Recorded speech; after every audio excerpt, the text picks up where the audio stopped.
ఉంటది తప్పేంటి ఉంటది రైట్ బరాబర్ ఉంటాయి సార్ ఎవరు సామాజిక వర్గం పట్ల. కాకపోతే ఏంటంటే చంద్రబాబు నాయుడు కాడి మోస్తుంటేనే తట్టుకోలేకపోతుంది కామ సామాజిక వర్గం అంతా కూడా. రైట్ రైట్ మాట్లాడదామండి. ఎందుకు మోయాల్సి వచ్చింది అనేది దాసరి కిరణ్ గారు చెప్తారు. నెక్స్ట్ మీకు అవకాశం ఇస్తాను. బుజ్జి గారు కాసేపు వెయిట్ చేయండి. చింతా రాజశేఖర్ గారు ఉన్నారు, ప్రముఖ రాజకీయ విశ్లేషకులు. ఆయన అనలైజ్ చేస్తారు ఈ అంశానికి సంబంధించి. చెప్పండి సార్. నమస్తే సహచర ప్యానలిస్టులకి, మీకు అలాగే వీక్షకులందరికీ వెరీ గుడ్ ఆఫ్టర్నూన్. ఫస్ట్ ఒక డిస్క్లైమర్ చెప్పాలనుకుంటున్నాను నేను. చెప్పండి. ఎవరైనా సరే ఇతర పార్టీల వాళ్ళు నా మీద లైన్ దాటి మాట్లాడితే నేను వాళ్ళ అధినాయకులను అదే లైన్ దాటి మాట్లాడతాను. సో వాళ్ళ నాయకుల్ని తిట్టించుకోదలుచుకుంటే నాతో లైన్ దాటి మాట్లాడండి. ఇక మిమ్మల్ని లైన్ దాటి మాట్లాడొద్దని వాళ్ళు చెప్తే నాకు లైన్ లేదు, నాకు అధినాయకులు ఎవరు లేరు. కాదు కాదు, మీరు మాట్లాడింది నేను ఎప్పుడు లైన్ దాటి మాట్లాడను. మీరు మాట్లాడింది అది లైన్ దాటిందని వాళ్ళు భావిస్తే వాళ్ళ ఇష్టం, అది వాళ్ళ మీద వదిలేస్తాం. రైట్. సో ఇక్కడ అనాలిసిస్ అంటే ఏంటి? మన ఖాళీగా కూర్చుని ఎవరైనా వచ్చి మాట్లాడంటే అనాలిసిస్ అంటే విషయాన్ని అనలైజ్ చేయటం. 2014లో 2019 ఎన్నికలైన తర్వాత కాన్స్టెంట్గా నేను చెప్తూ వచ్చాను వివిధ ఛానల్స్లో, వచ్చే ఎన్నికలలో తెలుగుదేశం జనసేన పొత్తు వెళ్తాయి ఎన్నికలకి అని చెప్తుంటే, లేదు లేదు టీడీపీది జనసేనది 60-40 బంధం అని చెప్పేవాళ్ళు. వాళ్ళు టీడీపీ అధికార ప్రతినిధి వాళ్ళిద్దరూ టీడీపీ వైసీపీది 60-40 బంధము, మేము ప్రజల కోసం వచ్చిన పార్టీ అని చెప్పేసి చెప్తా ఉండేవారు. ఆ రోజే నేను చెప్పాను, నేను వచ్చే ఎన్నికలకి వీళ్ళు వెళ్ళిపోతున్నారు. 2019 ఎన్నికల విషయంలో ఏం జరిగిందంటే, వాళ్ళు విపక్ష ఓటు చీల్చడానికి మాత్రమే విడిగా పోటీ చేశారు. ఎందుకంటే బీఫామ్స్ మీరు విడిగా పోటీ చేయాలనుకున్నప్పుడు కొత్త అభ్యర్థులకి బీఫామ్స్ ఎప్పుడు ఇస్తారండి? మీరు రేపు నోటిఫికేషన్ వచ్చి నామినేషన్కి రేపు లాస్ట్ డేట్ అనగా 24 hours, 12 hours, 10 hours ముందు కూడా నా బీఫామ్లు ఇచ్చారు. వాడు ఎప్పుడు వెళ్ళి నామినేషన్ వేయాలి, ఎప్పుడు వెళ్ళి ప్రచారం చేసుకోవాలి. సో ఇక్కడ ఏంటంటే కాపు సామాజిక వర్గం ఓటు చీల్చడానికి, దాన్ని నేను సబ్స్టాన్షియేట్ చేయడానికి ఏం చేస్తానంటే, 18 నుంచి 19 వరకు కాపు సామాజిక వర్గం నాయకులందరినీ జనసేన పార్టీలోకి ఆహ్వానించారు. జేడి లక్ష్మణ్ గారు, తోట చంద్రశేఖర్ గారు, చింతల పార్థసారథి గారు, ఆకుల సత్యనారాయణ గారు, మన విజయబాబు గారు, ఇట్లా పెద్ద లిస్ట్ ఉంది, 20 మంది లిస్టు. వాళ్ళందరినీ తీసుకొచ్చి పార్టీలో ఇది కాపుల పార్టీ అని భ్రమింపజేశారు. అలాగే స్టూడియోలో కూర్చోబెట్టి పవన్ కళ్యాణ్ తల్లిని తిట్టించడం. ఎందుకు? అది కాపుల్లో ఆవేశాలు రేగిపోయి వాళ్ళందరూ జనసేనకు ఓటు వేయాలని. చిరంజీవి రాజకీయాలకి పనికిరాడు, మా బ్లడ్ వేరు, మా బ్రీడ్ వేరు అని తిట్టిన వాళ్ళు ఎందుకు ఆ స్టేట్మెంట్ వచ్చింది? కాపులందరూ జనసేనకు ఓటు వేయాలని. అలాగే పవన్ కళ్యాణ్ చుట్టూ ఉండే వాళ్ళందరూ అలాగా జనం సంకర జాతి జనం అని ఎందుకు అన్నారంటే, కాపులందరూ పవన్ కళ్యాణ్ వెనకాల నిలబడ్డారు. ఎందుకంటే ముద్రగడ పద్మనాభం గారికి ఇచ్చిన ట్రీట్మెంట్ చూసిన తర్వాత కాపులందరూ ఆయన వెనకాల నిలబడితే, పవన్ కళ్యాణ్ కూడా అదే ట్రీట్మెంట్ ఇస్తే కాపులందరూ ఆయనకు ఓటేస్తారని చెప్పేసి వ్యూహాత్మకంగా స్టూడియోలో కూర్చోబెట్టుకుని తల్లిని తిట్టించి కాపుల్లో ఆవేశాలు రెచ్చగొట్టి ఓటు చీల్చే ప్రక్రియగా దీన్ని మనం చూడాలి. దీన్ని నేను ఎలా సబ్స్టాన్షియేట్ చేస్తానంటే, తల్లిని తిట్టిన పార్టీ నాయకుడి ఇంట్లోకి ఎన్నికల నెలకే కృష్ణానది వరద నీరు వస్తే, ఆ చంద్రబాబు నాయుడు ఇంట్లోకి వరద నీళ్ళు వెళ్తే పవన్ కళ్యాణ్ విలవిల్లాడిపోయాడు. ఒక మాజీ ముఖ్యమంత్రి ఇంట్లోకి వరద నీరు వెళ్ళిపోతున్నారు, ఏం చేద్దాం అనుకుంటున్నారు? ఆయన ఇంటిని ముంచేద్దాం అనుకుంటున్నారు అన్నారు. అరే నిన్నటిదాకా మీ తల్లిని తిట్టారన్నావు, మీ అన్నం తిట్టారన్నావు, అలాగా జనం శంకర జాతి జనం అన్నావు, భూస్థాపితం చేస్తాన్నావు. కేవలం ఒక్క నెలలోనే చంద్రబాబు నాయుడు మీద అంత సానుభూతి వచ్చేసింది. అంటే ఓట్లు చీల్చడానికి వాళ్ళు విడిగా పోటీ చేశారని చెప్తున్నా. అలాగే కాపులందరినీ చేర్చుకున్న వాళ్ళందరినీ కాపుల పార్టీలోంచి బయటికి ఎలా పంపించేశారు? వాళ్ళ అవసరం తీరిపోయింది. ఈసారి కాపుల ఓట్లు కావాలి, గతంలో కాపుల ఓట్లు చీల్చాలి కాబట్టి కాపులందరూ ఆహ్వానించారు. ఈసారి వాళ్ళు ఏం చేశారు? పార్టీ ఆఫీస్కి వస్తే ఎవరు వాళ్ళ పేపర్స్ ఇస్తే తీసుకోవద్దు, వాళ్ళ ఫోన్ కాల్స్ అటెండ్ చేయకూడదు, ఆఖరికి వాళ్ళు వస్తే కుర్చీ కూడా వేయకూడదని ఆదేశాలు ఉన్నాయని ఇటీవల పార్టీ నుంచి బయటకు వచ్చిన సందీప్ చెప్పాడు. సో హ్యూమిలియేట్ చేసి వాళ్ళని పొమ్మనక పొగబెట్టి బయటికి పంపించారు. ఎందుకని? వాళ్ళు పార్టీ బలోపేతం చేస్తారని. పవన్ కళ్యాణ్ ఇటీవల ఏమన్నారు? ఎంపీ ఎన్నికలకి నాకంటే 15 రోజుల ముందు వచ్చి నా దగ్గర టికెట్ తీసుకుని నా మీద పెత్తనం చెలాయించారని జేడి లక్ష్మణ్ గారు అంటున్నారు. ఎందుకన్నారు ఆ మాట?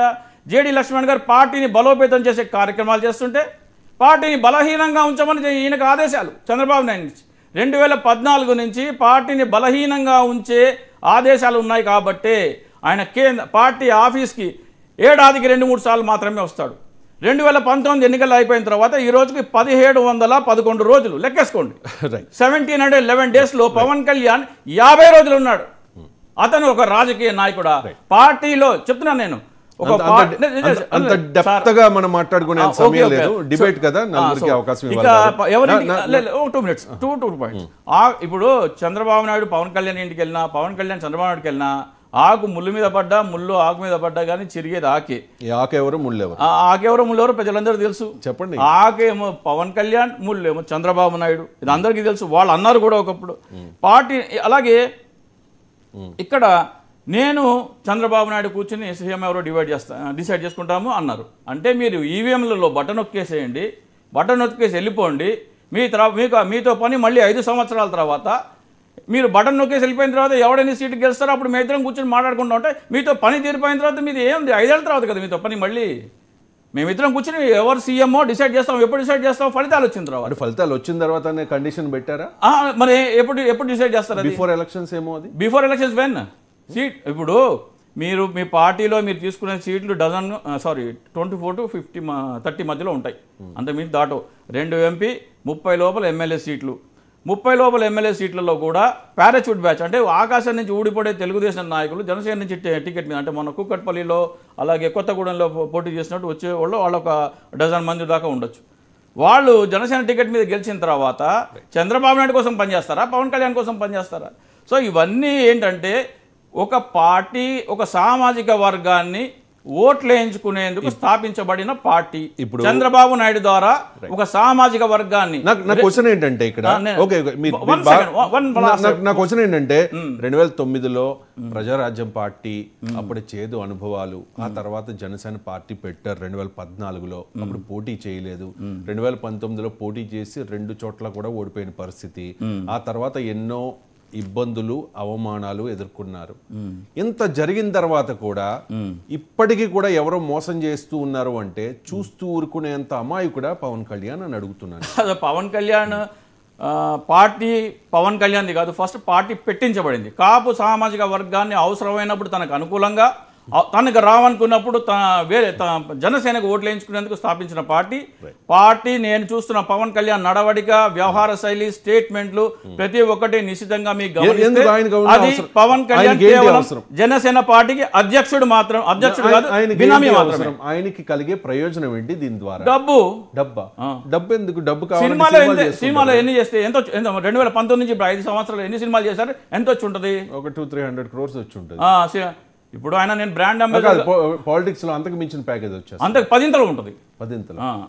అంతకు 10 ఉంటుంది. ఏం మాట్లాడుతున్నారు? అంత 10 ఉంటుంది. ఆయన డబ్బు కావాలంటే వేరే వేరే మార్గాల్లో ఆయన సంపాదించుకోగలరు. ఇంత రాదండి, ఇది ఎక్కడ ఇంత రాదు. ఆయన ఏమంటారు, నేను ప్రోడక్ట్స్ కి బ్రాండ్ అంబాసిడర్ గా ఉండను అంటారు. ఒక పొలిటికల్ పార్టీకి బ్రాండ్ అంబాసిడర్ గా ఉంటే ప్రోడక్ట్ కి బ్రాండ్ అంబాసిడర్ గా ఉన్నదానికి దీనికి ఆ కిక్కే వేరు. పవన్ కళ్యాణ్ కి అంత తెలివంతుడు, అంత ఆలోచనాపరుడు, అంత దూరదృష్టి గలవాడు, డబ్బు ఎలా సంపాదించేసినవాడు ఈ భూ ప్రపంచంలో ఎవడో లేడు. అలాగే నేను అంబటి రాంబాబు గారి ట్వీట్ గురించి చెప్పారు. అంబటి రామ్ గారు ఎందుకు ట్వీట్ చేశారంటే, నిన్న ప్రెస్ మీట్ అయింది, చంద్రబాబు నాయుడు వెళ్ళిపోగానే వీళ్ళిద్దరు జాయింట్ ప్రెస్ మీట్ అది చేయలేదు. Pawan Kalyan Chandrababu Naidu joint press meet చేసింటే ఒక కాన్ఫిడెన్స్ వచ్చేది, వాళ్ళిద్దరు చేయలేదు. మనోహర్ గారు మనోహర్ గారి ఫేస్ లో 1000 watt బల్బ్స్ అంత గ్లో ఉంది. పవన్ కళ్యాణ్ ఫేస్ చూడండి, మీకు అర్థమైపోతుంది. అవకాశం ఉంటే ఆ విజువల్స్ ప్లే చేయండి. కాబట్టి రాంబాబు గారు ఇప్పుడు మనకి నచ్చినట్టుగా